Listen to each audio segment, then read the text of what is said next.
So guys, what is up and welcome back to another video. In today's video we're going to be talking about Civilization 6. You have no clue how excited I am for this game actually releasing the same day as Battlefield 1. Fun fact, October 21st. And I'm immensely excited because Civilization is honestly one of my all-time favorite series of just video games. Actually just series in general. And it's actually the series that kind of started the channel and got it going. So I kind of, it holds a very special place in my heart. But it was announced. I'm just doing this to kind of talk about what we know so far about the new game, any changes, stuff like that, and just go over it a little bit with you guys. If you don't know anything about the previous Civ games, this video might not be for you because I'm kind of building on previous Civ games with what I'm going to be talking about. But that's pretty much it. And also, if you guys are interested in more videos like this, I know I dropped 2 videos today just talking about game information. There was the Battlefield 1 one, and there's this one. So, a little bit weird. I'll be doing more gameplay though, don't worry. But I did just want to say I am definitely going to be covering some info on Civilization 6. And we probably doing a couple more videos like this whenever there's enough information to make a video. And definitely playing the game when it comes out. So if you're interested in any of that, I can't English, make sure to stay subscribed if you are subscribed, or hit that sub button and, keep a lookout. But without further ado, let's go ahead and jump into it. So cities now physically expand across the map and span multiple tiles, and they're kind of custom built, and you get to take advantage of local terrain because the way it works is cities kind of have districts and stuff. I'll talk about that in a sec. Another cool thing is that tech and culture unlocks new potential, something like that. That's at least the thing they talk about, where technology and culture give way to new potential. That's probably just new technologies and whatnot. Cool thing is leaders pursue their own agendas based on historical traits, so they're kind of take after themselves what they were really like in reality. Exploring, developing the environment, and discovering new cultures will actually help with your research and your techs. And along with that, techs do have little quests that you can do to help with the research. So for example, if you want to research some sort of nautical technology, something a little prerequisite might be, not a prerequisite, but something that'll help that research go along, is founding a coastal city or something like building ships. That might help with nautical techs. So a more specific example is masonry requires stone blocks and quarries. So what you can do is build a quarry on a stone resource that's within your city limits, and it will net you half of the points needed for research. So it will immensely speed up and kind of does give more emphasis on where you build, what resources you build near. And the cool thing is the resources you're near very well, and like the terrain of your cities very well could guide your civilization a lot more, and really make other kind of tech paths and tech trees make more sense than other games where you kind of just, previous Civilization games where you kind of just had your idea already in mind. You're like, all right, I'm gonna rush this tech, we're gonna do this, yada yada yada. So that's kind of a cool change in regards to technology. You can now also have multiple units on tiles. So the way this works is that there are certain support units that you can put on a tile along with the main unit. So something like you can have anti-tank units along with infantry. You can have some warriors with settlers and kind of have that support unit there to help out, or also for your unit to kind of escort them. So like settlers and warriors, but also support units. Like if you have infantry and you're scared they might get attacked by tanks, you can have some anti-tanks in there, or vice versa. Also, if you have enough similar units, you can actually combine them into the same tile to make powerful core units.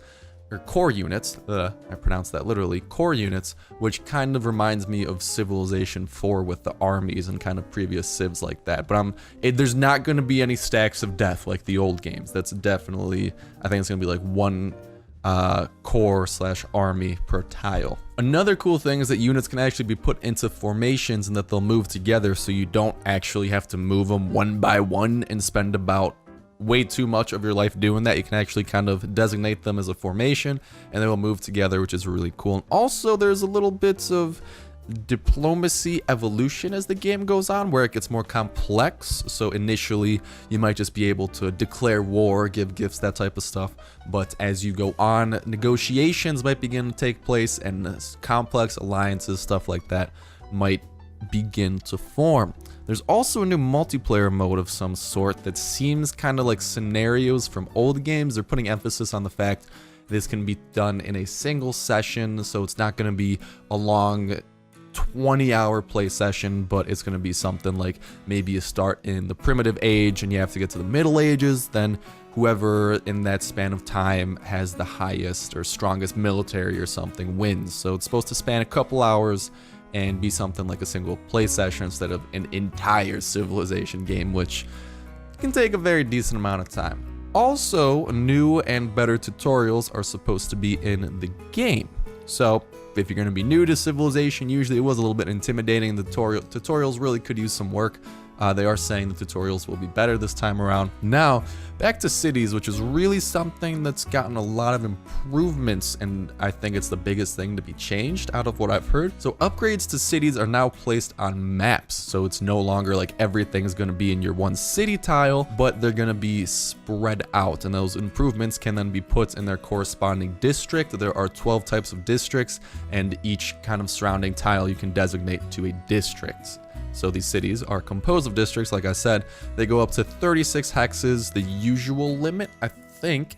And districts kind of replace improvements, so no longer will you have there might still be improvements in the game, but districts can replace improvements on a tile. So instead of improving like a quarry, you could have a certain like financial district that then probably helps with commercial endeavors and that type of stuff and help it get your gold up. Another thing is that wonders, the world wonders, not wanders, wonders also take up space on the map, and they might have terrain requirements. So you're gonna have to put them on a tile, and they will take up that tile, and then you can't really use your that tile might still have a district, but you can put other improvements on that tile. And some wonders also are going to require certain terrain. So an example that comes to mind is pyramids. Those are going to need deserts. So we kind of had these in the past, but I do think they're definitely going to expand on it, because there were probably a couple wonders before that had these terrain requirements. Now it definitely seems like they might be up in that a little bit. Another cool thing in regards to cities is that happiness levels are now local. So in old Civilization games, it was pretty much civilization-wide. If one city was just causing you trouble because, for example, you just occupied it, your entire civilization's pissed off. Nowadays, happiness level is more on the local level and what's going on in that city, which is actually a very good improvement and might even lead to things such as individual cities revolting, which is actually a very cool aspect that was in another one of my favorite strategy games, Rome Total War. That was absolutely awesome. And another example of improvements that can go on certain tiles, you have like harbors. They can go on water tiles, and those do count as an improvement. If there's a harbor on a tile, you cannot put a wonder on that tile. So a wonder that comes to mind is probably the Colossus of Rhodes, something like that.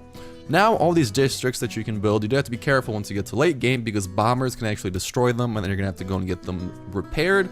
I'm guessing that's where workers will also come in, but mistake me or correct me if I'm wrong. In the base game, there's going to be religion, archaeology, trade routes, and espionage, which is huge, because this wasn't added in Civilization 5 until the 2 expansion packs. So right away, they have a bunch of mechanics that took really a couple years to get back into the last Civilization, and they were actually really good mechanics, especially, I mean, realistically, all of them were. Archaeology was maybe a bit minor, but stuff like trade routes, spying, and religion, those were all pretty big.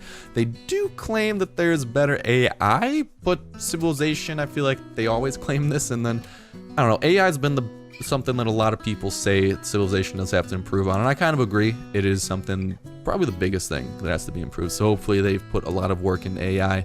And, for example, on higher difficulty levels, I'm hoping that the AI don't just flat out cheat. I'm hoping that they're actually really smart, because in like Civilization 5, if you played on the highest difficulty, man, they would just flat out, like, it's not possible what they did, how quick they did. Like, you couldn't do that no matter how smart you are. Cool little nifty features that you can place markers on the map, so you can just kind of have a little like colored marker or something denoting like, oh, remember, this is a good place for a city, or I want to expand here, or oh, remember in war to keep this point defended, something like that. So that's cool that they do have an in-game marker system. The entire thing is running off a new engine that is going to be more moddable, and buildings are, I think all buildings are modeled in game, and you can zoom in a lot more than before and really get to see immense detail. I think I saw something say that you can even see like the birds flying around, which is gonna be crazy that you can just see like your civilization so up close.